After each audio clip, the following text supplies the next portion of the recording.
मला सरकारला एवढंच सांगायचंय, तुम्ही ज्या पद्धतीचे धोरण ते सुद्धा फक्त दिखावा करण्यासाठी जे काही धोरण आतापर्यंत केलेले आहेत, सामान्य लोकांच्या जीवनाचा तमाशा खऱ्या अर्थाने झालेला आहे। त्यामुळे तुम्ही पडदे लावा, तुम्ही बॅरिकेड लावा, काही लावा, हा सामान्य लोकांच्या साठी महत्वाचा असणारा विषय आहे।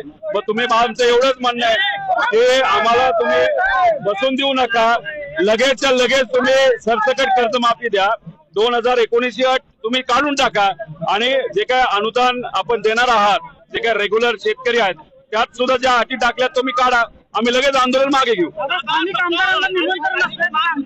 तुमचे जे आमदार तिथले म्हणतात निरोप नाही आम्हाला आंदोलनात। एक समजून घ्या, मी माझ्या घरच्यांना सुद्धा निरोप दिलेला नाही। शेतकऱ्यासाठी आणि सामान्य लोकांसाठी आपण अराजकीय पद्धतीने जेव्हा लढा लढत असतो तेव्हा राजकीय नेत्यांना आमंत्रण द्यायचं नसतं। हा अराजकीय लढा आहे, हा कोणासाठी आहे तर शेतकऱ्यासाठी आहे।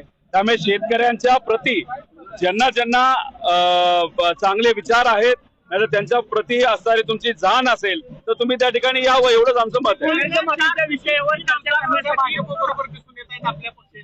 काल बैठक झाली, काल ते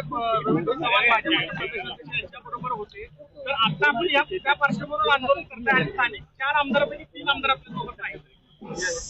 सरकार भाजपच आहे। काल हे जे कोणी 3-4 आमदार जे कोणी असतील ते कोणाला भेटले तर रवींद्र चव्हाणला भेटले, भाजपच्या प्रदेश अध्यक्षाला भेटलेले आहेत।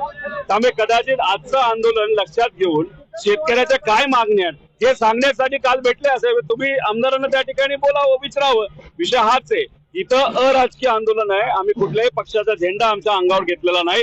हे फक्त शेतकऱ्यासाठी आणि जाचक अटी 2019च्या टाकल्या गेल्या आहेत आणि जे काही अनुदान रेग्युलर शेतकऱ्याला तुम्ही देणार आहात त्याच्यामध्ये सुद्धा ज्या अटी आहेत त्या तिथं तुम्हाला काढाव्याच लागतील। त्याच्याच बरोबर जे तुम्ही पूर्वी 1 रुपयाला जे हे देत होता विमा, तो विमा तुम्ही जो बंद केला, आता पावसाची खूप मोठ्या प्रमाणात अडचण येणार आहे, त्यामुळे तो पीक विमा सुद्धा त्या ठिकाणी लागू करावा अशी आमची सगळ्याची मागणी।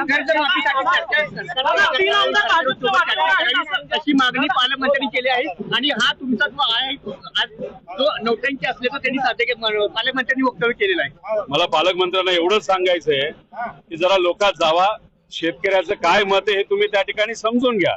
काही दिवसांपूर्वी मी खरं तर भरणे मामांचं अभिनंदन करतो की त्यांनी सरकारमध्ये कृषी मंत्री असताना सुद्धा त्यांनी मान्य केलेलं आहे की रोहित पवार आणि शेतकऱ्यांच्या ज्या मागण्या आहेत, जे काही अट आहे ती जाचकच आहे, ती कुठे ना कुठेतरी काढली गेली पाहिजे, त्याचा फेरविचार झाला पाहिजे। त्यामुळे भरणे मामांनी सरकारमध्ये असून शेतकऱ्याची बाजू तिथं घेतली।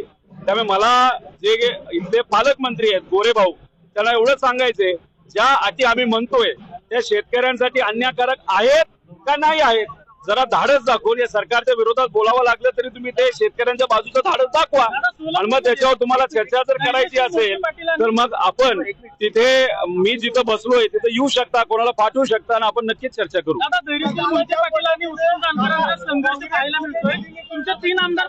इथं संघर्ष शेतकऱ्याचा आणि सरकारचा आहे, त्याबद्दलचे जर प्रश्न असतील तर त्याच्या उत्तर 100% मी त्या ठिकाणी देईल।